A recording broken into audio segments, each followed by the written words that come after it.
bugunmaslarga yuz uchun foydali питательный krem ko'rsataman.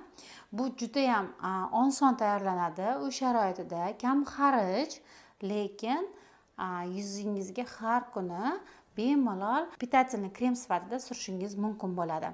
Buning uchun bizga oddiy bolalar kremi kerak bo'ladi.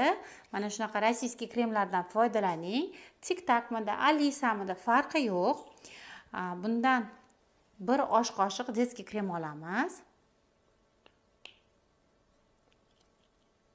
Nima uchun детский krem? Детский krem agarda meni kosmetologlar kuzatayotgan bo'lsa bilishadi, chunki ularning bu siri. детский kremga hamma kremlarni tayyorlashadi. Mana детский krem bir osh qoshiq, bir choy qoshiq yog' qo'shishingiz mumkin. Bodom yog'i, zig'ir yog'i, farqi yo'q qanaqa yog' qo'shishingiz. Bu zaytun yog'i, chunki meni uyimda zaytun yog'i bor edi. Pista yog'idan ham foydalanishingiz mumkin bo'ladi. Bir choy qoshiq, ko'p emas, bir choy qoshiqini zaytun yog'i qo'shishingiz mumkin bo'ladi. Mana endi bunga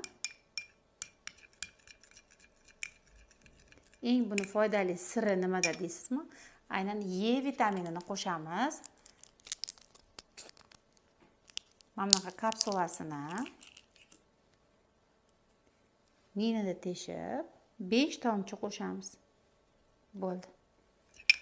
Mana yaxshilab aralashtirib qo'yib, aynan terisi quruq bo'lgan ayollarga tavsiya etiladi. Albatta bunday kremni surib foydalaning. Faqatgina E vitamini emas, A vitaminidan ham foydalanishingiz mumkin. Ayovit kapsulalari ham bor, ular ham to'g'ri keladi, lekin proporsiyasi, ya'ni me'yori shunday bo'lishi kerak.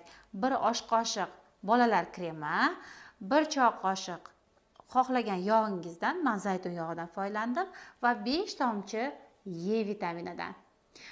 Kuniga bir mahal sursangiz bo'ladi bu питательный kremni.